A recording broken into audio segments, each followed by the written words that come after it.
Za moimi plecami znajduje się reprezentant marki, w której bezwarunkowo zakochał się najlepszy polski bramkarz wraz z małżonką. Mowa oczywiście o Wojciechu Szczęsnym i Marinie. Reprezentant marki, która miała, zdaje się, najciekawszy przypadek kryzysowego PR-u w końcówce roku ubiegłego. Mowa oczywiście o wyrwaniu kierownicy przez Łukasza Bąka w programie Moto Combat. Reprezentant marki, która w rok i 10 miesięcy postawiła w Polsce aż 52 salony sprzedaży. Tym samym mają jedną z najgęstszych sieci, oczywiście w kategorii chińskich marek, ustępując tylko MG. Zapraszam serdecznie na film o gorącej nowości, jaką jest Omoda 7 Super Hybrid.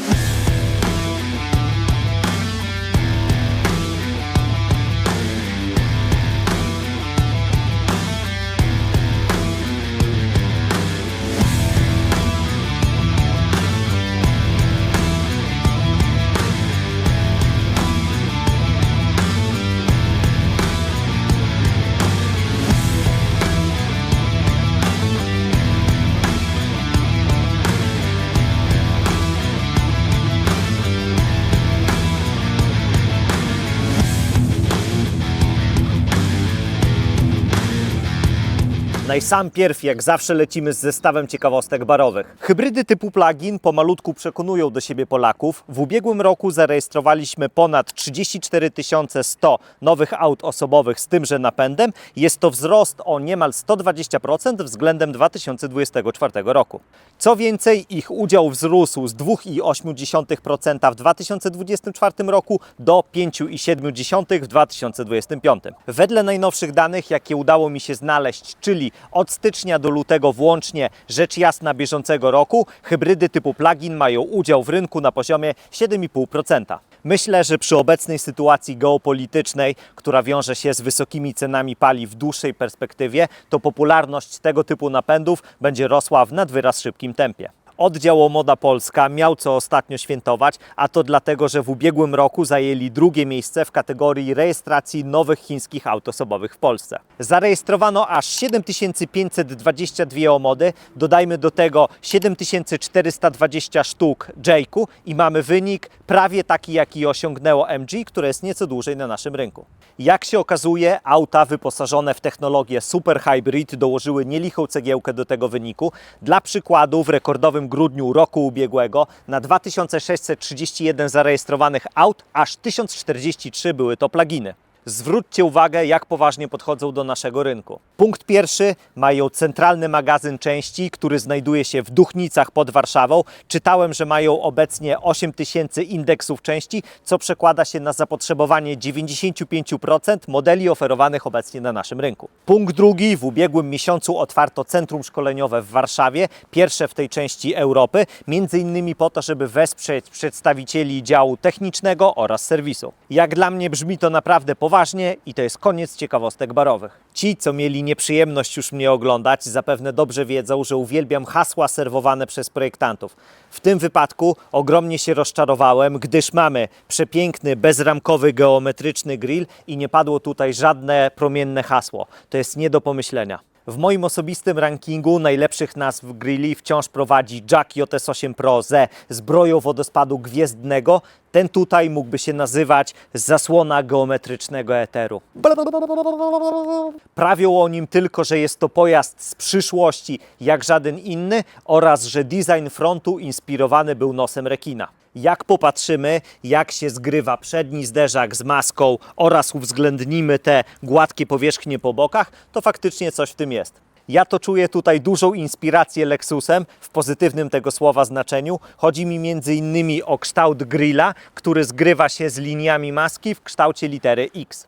Jest nowoczesny, futurystyczny, tu i ówdzie gładki. Mnie on się podoba, idziemy dalej. Tutaj to już mi podpadł. Nie lubię wszelkiej maści klamek aerodynamicznych. Potrafię dostrzec promil ich sensu w kontekście samochodów elektrycznych, a to dlatego, że podróżując na pełnej baterii drogami ekspresowymi jesteśmy w stanie zyskać te kilka kilometrów ekstra.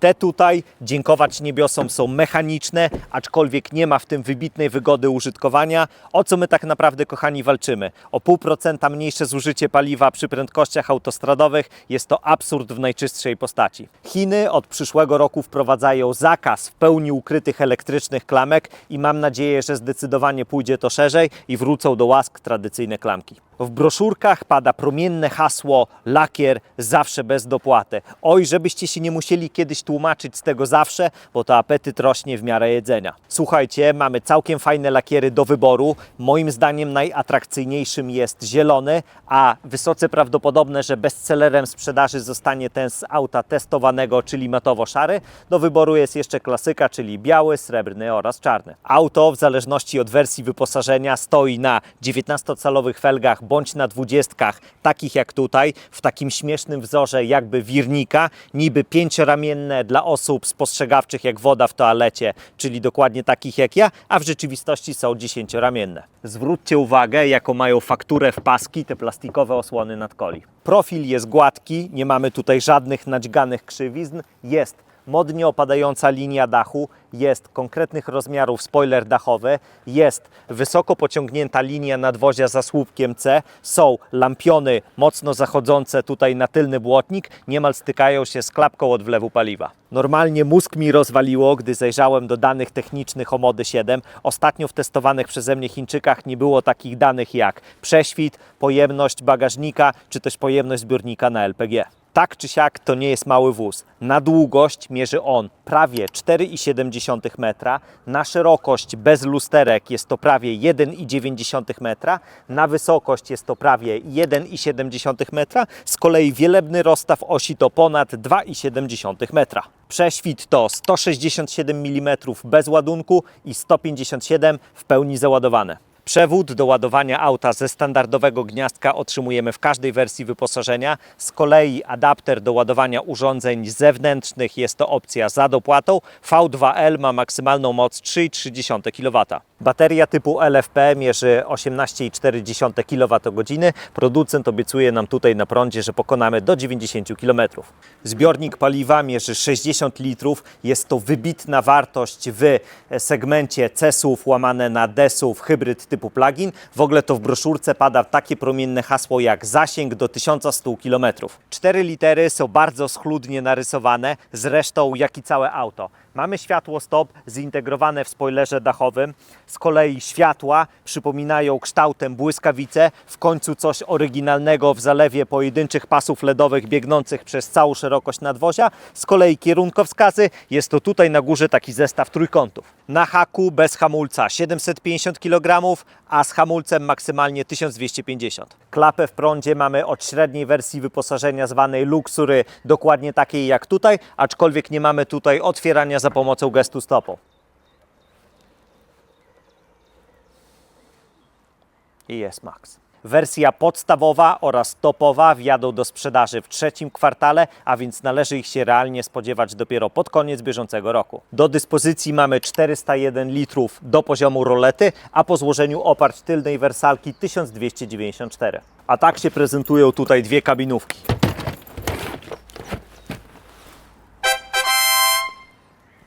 Nie mamy progu załadunku, z poziomu bagażnika nie składamy oparć tylnej wersalki, z dobrodziejstw mamy po prawej stronie lampkę oraz po obu stronach uchwyty na siatki z zakupami. Jest jeszcze gniazdo 12, spore kieszenie po obu stronach, a pod podłogą mamy przegrody, a w nich przewody, gaśnice, zestaw naprawczy oraz akumulator. Tak naprawdę niewiele brakuje, aby była tutaj płaska podłoga. A pod maską wiadomo, że 1,5 litrowy motor benzynowy wraz z mocnym silnikiem elektrycznym. Skrzynię mamy tutaj automatyczną, która zwie się 1 DHT. Fiu, fiu, fiu, a co my tutaj mamy? Teleskopy. Patrz Toyota. Można? Można. Łączna moc układu to aż 279 koni i 365 Nm. Cało to dobro trafia na przednie koła, stety bądź nie. Szkoda, że nie mamy tutaj w opcji napędu AWD. Z tego co mi wiadomo, będzie to jedyny napęd u nas oferowany, a to dlatego, że pozostałych misie polarne nie zaakceptowały. To co, zapraszam teraz na pokład o Mody 7 Super Hybrid, która w wersji Luxury kosztuje 179 900 zł i jak zawsze zaczniemy prezentację od tylnej kanapy. Ale najpierw posłuchamy, czy drzwi się zamykają z należytą kulturą.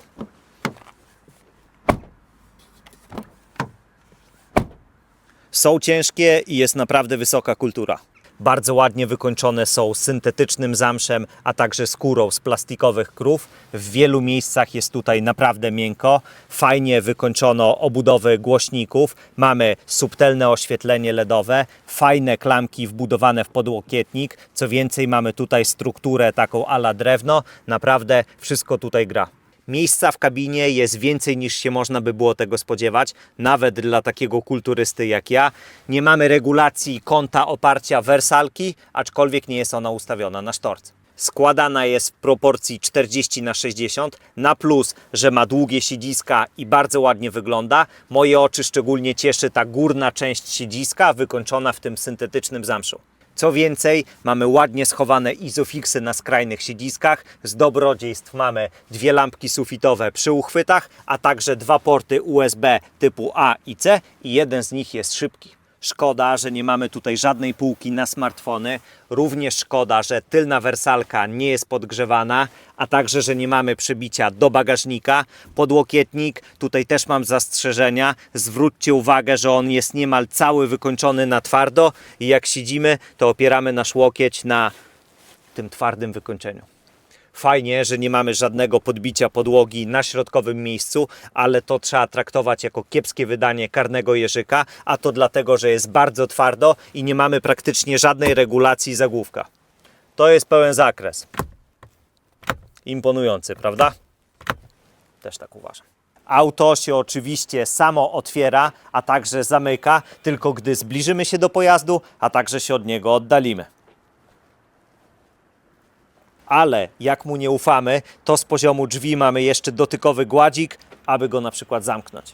A co my tutaj, szanowni państwo, mamy? Ano podwójne klejone szyby. Drzwi przednie wykończone są bez faworyzowania, są zrobione dokładnie tak samo jak te z tyłu. Straszna lipa, że nie mamy tutaj regulacji lusterek zewnętrznych, tylko trzeba je rzeźbić z poziomu tabletu. Fotel kierowcy ma funkcję wygodnego wsiadania, a także wysiadania. Jest regulowany w prądzie w 6 kierunkach, jak również fotel pasażera. Kierowca do tego ma regulację lędźwi, również w prądzie. Są całkiem wygodne, zapewniają podstawowe podparcie boczne. Szkoda, że nie mamy regulacji długości siedziska, nawet manualnej, i one w najniższej pozycji są ustawione dość wysoko. Co istotne, są ogrzewane oraz wentylowane w 3 stopniach. Mowa zarówno o siedzisku, jak i oparciu, a w topowej wersji wyposażenia są nawet masaże. Od góry mamy konkretnych rozmiarów okno dachowe, a tutaj po lewej stronie mamy schowek na okulary w miejscu uchwytu dachowego kierowcy. Jeszcze czegoś takiego nie widziałem,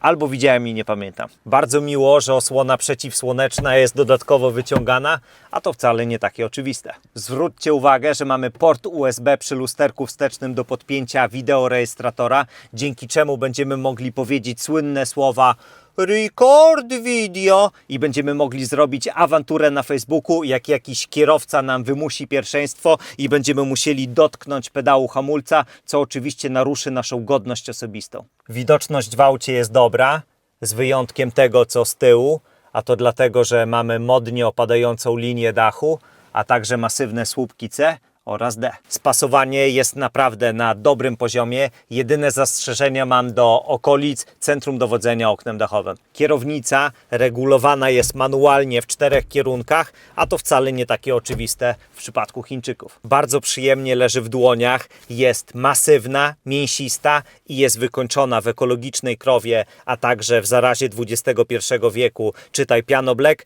To nie wygląda dobrze, widać na tym odciski palców i z upływem czasu będzie wyglądać coraz gorzej. Ale rolki i fizyczne przyciski są bardzo wygodne w obsłudze. Nasz lewy kciuk odpowiada za obsługę tempomatu adaptacyjnego, a także za przypisaną funkcję ulubione. W tym wypadku mamy teraz wrzucone ogrzewanie kierownicy. Z kolei prawy kciuk odpowiada za częściową obsługę cyfrowych zegarów, odpowiada za wywołanie dyskusji z naszym autem, a także odpowiada za audio. Obie wajchy śmierdzą Mercedesem, ale to jest cudowny smród. Nie tylko dobrze wyglądają, ale i są wygodne w obsłudze. Przy lewym kolanie mamy zestaw fizycznych przycisków od świateł, od otwierania i zamykania klapy bagażnika, a także od odryglowania wlewu do paliwka. w temacie niemal 9-calowego cyfrowego zestawu wskaźników, to mam mieszane uczucia.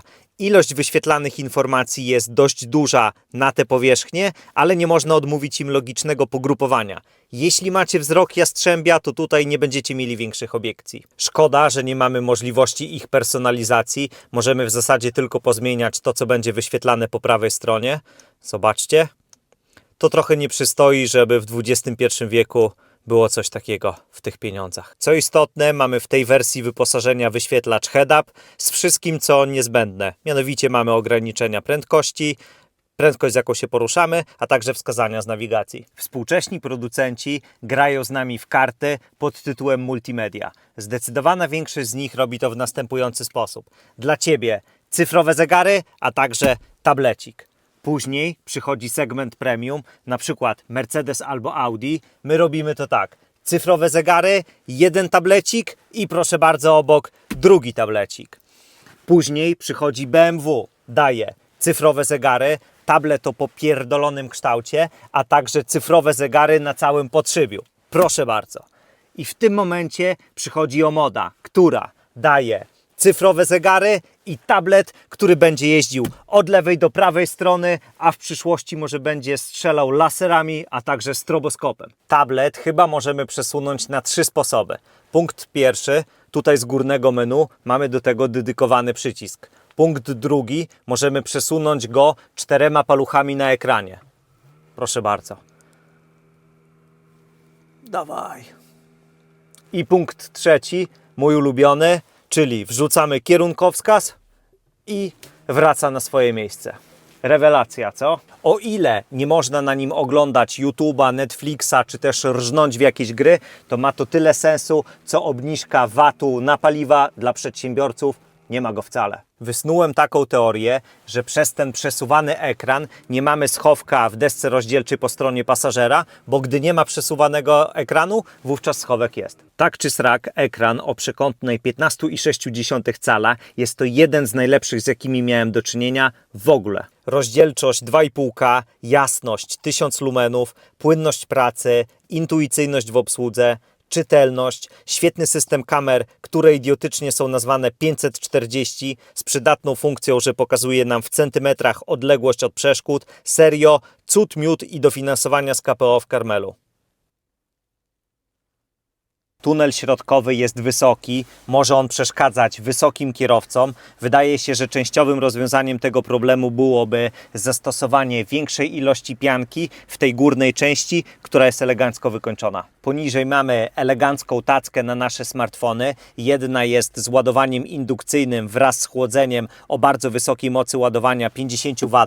Poniżej mamy 2 eleganckie selektory. Jednym z nich wybieramy tryby jazdy, a mamy 3 do wyboru: Eco, Normal, a także Sport. Drugi selektor odpowiada za przełączanie trybu elektrycznego na tryb hybrydowy. Tutaj włączamy klimę, mamy światła awaryjne, nawiewy na przednią szybę, a także ogrzewanie tylnej szyby. Dalej mamy 2 uchwyty na napoje, a także taką jakby kieszonkę na naszego smartfona. Wszystko to jest przykryte taką roletą z imitacją drewna. Podłokietnik jest średnich rozmiarów, ale jest za to klimatyzowany.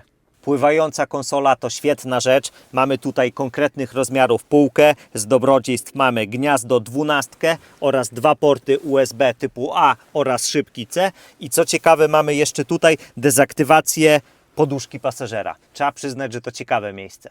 Mimo że wygląda to jak niemal w każdym współczesnym aucie, to wiele elementów tutaj sprawia, że ja się czuję w nim dobrze. Podoba mi się, jak wykończono deskę rozdzielczą i że ona jest cała miękka. Podoba mi się, jak wykończono boczki drzwi i jak dobrze one współgrają z deską rozdzielczą. Jak również podobają mi się kratki wylotów powietrza, które bardzo ładnie zintegrowano i nie są one takie rzucające się w oczy. W zasięgu wzroku nie ma tutaj twardych materiałów. Dopiero po umyciu auta dostrzegłem, że mamy tutaj tylną wycieraczkę i zobaczcie, jak oni ją pięknie ukryli w spoilerze dachowym. Naprawdę rewelacja. Baterię mamy naładowaną w 98%, pojeździmy gdzieś tak mniej więcej do poziomu 50% w aglomeracji miejskiej, udamy się też na drogę ekspresową i zobaczymy, ile on jest w stanie przejechać kilometrów na prądzie. W broszurce jest napisane, że jeżeli system uzna, że poziom baterii jest niewystarczający, wówczas przełączy on na tryb hybrydowy i co ciekawe, uznaje, że przy 25% baterii jest on niewystarczający. Podają, że mamy do 90 km zasięgu, ale przy 25% przełącza się już na tryb hybrydowy, także genialne. Ponoć możemy wymusić, żeby się rozładowywał do zera, ale w salonie uprzedzili mnie, że lepiej tego nie robić. Słuchajcie, na prądzie możemy jeździć w zakresie prędkości od 0 do 180 km na godzinę. 14,5 km w aglomeracji miejskiej za nami, baterii nam zjadło 15%, poruszamy się zgodnie z ograniczeniami prędkości w trybie normal i rekuperację mamy włączoną na intensywną. 29 km za nami, stan baterii 69%, lecimy teraz na drodze szybkiego ruchu na tempomacie złoty 20. Stan baterii to równo 50%, pokonaliśmy 46,2 km. Czy jest realne 90? Jeszcze jak!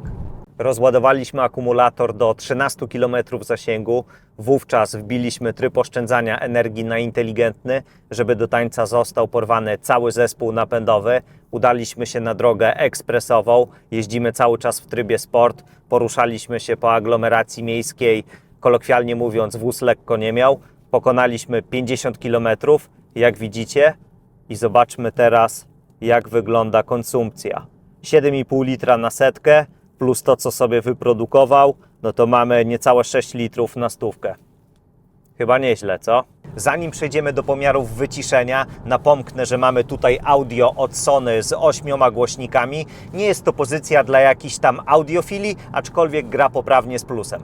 Mega jestem ciekaw, jak wyjdą tutaj pomiary sonometrem, a to dlatego, że organoleptycznie jest tutaj naprawdę wysoki poziom i mówię to nie jako właściciel hałaśliwego trójkołowca, tylko jako właściciel Lexusa LS-a, który jest naprawdę bardzo dobry w tej dziedzinie. Podwójne klejone przednie szyby to raz, a dwa, mamy tutaj system redukujący hałas silnika. Ponoć redukuje go on aż o 10 dB i słuchajcie, nie jest to pusty slogan reklamowy, gdyż silnika najnormalniej w świecie prawie w ogóle nie słychać. Nie słychać go w pełnych cuglach, w zasadzie on jest ledwo słyszalny w tym cyklu, kiedy ładujemy baterię. Chylę czoła, serio.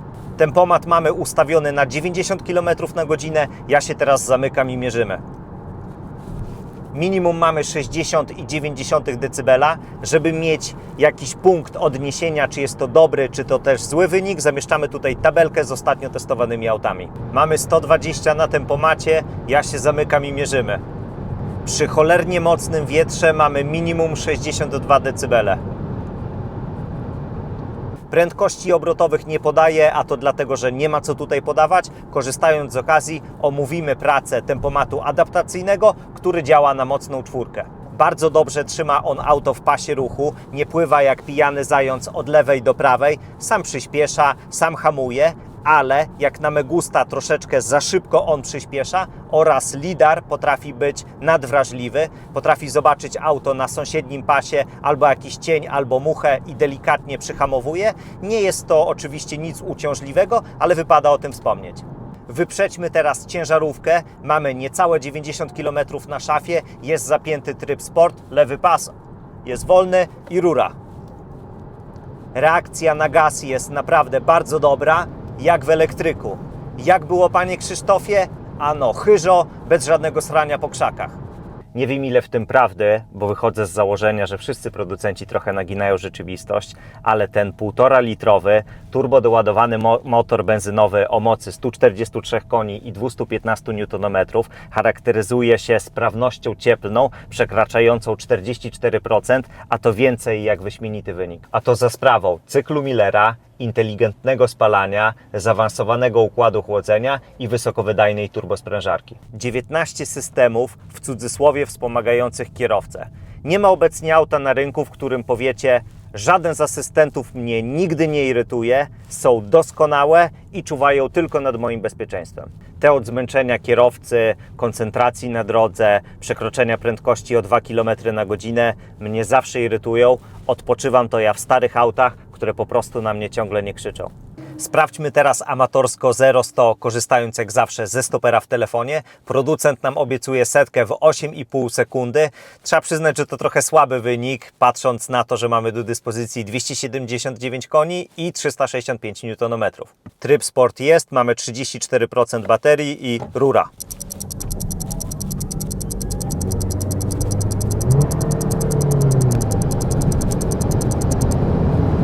Bez AWD nie ma absolutnie żadnych szans, aby wykorzystać całe to dobro. Zawsze walczy z trakcją przy ruszaniu przy mocnym wciśnięciu.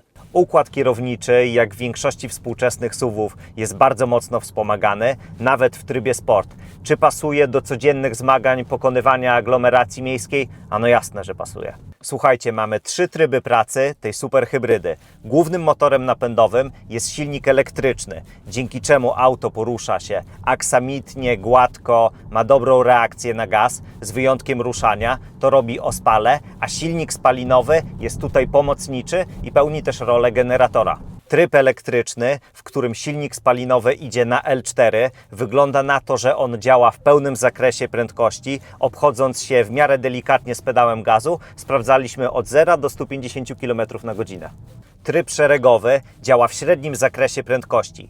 Silnik spalinowy napędza generator ładujący baterię, a silnik elektryczny napędza pojazd. Tryb równoległy mamy podczas sprintów spod świateł, no i ogólnie podczas takiego pełnego deptania, aby wykorzystać pełną moc układu. Jeśli, kolokwialnie mówiąc, zapieprzamy sobie na trasie, to silnik spalinowy podtrzymuje prędkość, a silniki elektryczne przechodzą na L4. Jest też oczywiście tryb odzyskiwania energii. Nasz drugi silnik elektryczny działa jako generator, na przykład wytracając prędkość, odzyskuje on energię. Zaraz zapomniałbym o przekładni i o zawieszeniu.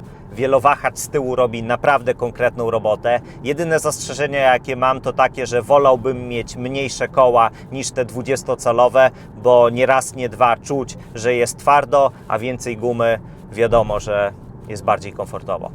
Podsumowując, to nie jest wóz, który ma się czego wstydzić na tle europejskich, japońskich czy też koreańskich aut w kategorii SUV hybryda typu plug-in. Jest pełnoprawnym zawodnikiem, a nie takim, który przy konkurencji prawi: dzień dobry, przyszedłem się od Was czegoś pouczyć. Dla kogo to jest wóz? Przede wszystkim dla osób, które mają możliwość, gdzie go codziennie wpiąć do gniazdka i nie są przedstawicielami handlowymi, którzy rzeźbią codziennie ogromne dystanse. Chcesz jeździć tanio i komfortowo i nie masz parcia na porządne logo na masce?